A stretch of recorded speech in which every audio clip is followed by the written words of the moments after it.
Hi అండి, ఎలా ఉన్నారు అందరూ? వెల్కమ్ టు మై ఛానల్ దుబాయ్లో మా లైఫ్. ఈరోజు అయితే నేను లివర్ ఫ్రై చేశాను. నేను చేసినట్లుగా చేస్తే లివర్ ఫ్రై అయితే మనకి తినే కొద్ది తినాలనిపిస్తుంది. ఒక్కొక్కసారి అయితే 1-2 పీసులు తిన్నాక ఇంక తినాలని అనిపించదు. ఇలా చేసి చూడండి, చాలా బాగుంటుంది. నేనైతే 1/2 కిలో అయితే తీసుకున్నా. ఇవి ఇక్కడ డేట్ ఉంటుంది, ఈ డేట్ లోపు మనం వాడేసుకోవాలని అలా ఉంటుంది. మనకైతే ఫ్రెష్ దొరుకుతాయి ఇండియాలో. అయితే నేను 1/2 కిలో తీసుకున్నా. ఈ 1/2 కిలో అయితే నేను పసుపు ఇంకా సాల్ట్ యాడ్ చేసి నేను 2-3 సార్లు వాష్ చేసి కడిగి పక్కన పెట్టా. ఇలా చేస్తే బాగుంటుంది, స్మెల్ రాకుండా. 2 ఉల్లిపాయలు అయితే చిన్న ముక్కలుగా కట్ చేసుకోవాలి. ఒక 6-7 పచ్చిమిరపకాయలు కూడా చిన్న ముక్కలుగా కట్ చేయాలి. తర్వాత అయితే స్టవ్ వెలిగించి బాండి పెట్టుకోవాలి. లో ఫ్లేమ్లో పెట్టుకోవాలి మనం. ఇది మనం కడిగి ఉంచినది నీళ్లు తీసేస్తూ ఇలా బాండీలో యాడ్ చేసుకోవాలి. ఇక్కడ కూడా మనం కొంచెం పసుపు కొంచెం సాల్ట్ యాడ్ చేసుకోవాలి. ఇలా అయితే మనకి స్మెల్ రాకుండా మంచిగా మనకి ఉడికి రెడీ అవుతాయి. ఇవైతే కొంచెం సేపు మూత పెట్టి ఉడికించుకోవాలి. ఎలా అంటే ఒక 3 మినిట్స్ అలా ఉడికితే మనకి సరిపోతుంది. 3 మినిట్స్ తర్వాత చూసారా ఎంత వాటర్ వచ్చిందో? ఒకసారి మనం ఇదంతా గరిటెతో తిప్పి మళ్ళీ మూత పెట్టుకోవాలి. మూత పెట్టుకుంటే ఇలా వస్తుంది.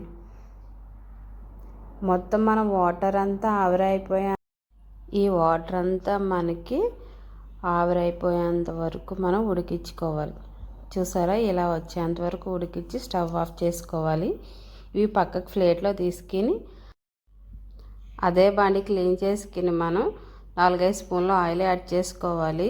కొంచెం కరివేపాకు యాడ్ చేసి మనం ముందుగా కట్ చేసి పెట్టుకున్న ఉల్లిపాయలు పచ్చిమిరపకాయలు యాడ్ చేసుకోవాలి.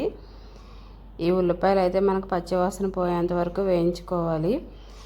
మనం ఆల్రెడీ ఉప్పు పసుపు ముందు ఒకసారి ఉడికించేటప్పుడు వేసాం, కడిగేటప్పుడు వేసాం కాబట్టి ఈ ఉల్లిపాయ ముక్కలకు సరిపడగానే సాల్ట్ యాడ్ చేసుకోవాలి. 2 స్పూన్ల అల్లం వెల్లుల్లి పేస్టు ఉల్లిపాయ ముక్కలు మనకు పచ్చివాసన పోయేంత వరకు వేయించుకోవాలి. ఈ కలర్ వచ్చేంత వరకు వేయించిన తర్వాత మనం ముందుగా ఉడికించి పెట్టుకున్న లివర్ ముక్కలు ఇక్కడ యాడ్ చేసుకోవాలి. యాడ్ చేసుకుని ఒకసారి గరిటెతో మొత్తం అంతా తిప్పుకొని మనకైతే ఇక్కడ 1/2 స్పూన్ అయితే సరిపోతుంది. కారం అయితే చిన్న స్పూన్ యూస్ చేస్తే బాగుంటుంది. నేనైతే 1/2 స్పూన్ వేసాను కారం.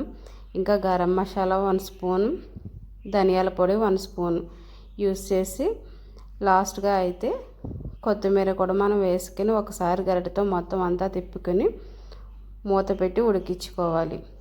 ఈ ఫ్రైలోకి అయితే పప్పుచారు చారు అట్లాంటివి అయితే చాలా బాగుంటుంది. నేనైతే పప్పుచారు పెట్టాను.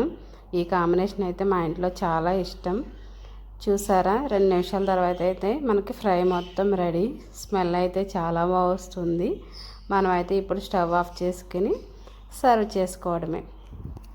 లాస్ట్గా స్టవ్ ఆఫ్ చేసే ముందు కొంచెం కొత్తిమీర యాడ్ చేయండి. చూసారా, ఫ్రై అయితే రెడీ. ఇప్పుడు మనం సర్వ్ చేసుకోవడమే. నా వీడియో నచ్చినట్లయితే నా ఛానల్ లైక్, షేర్, సబ్స్క్రైబ్.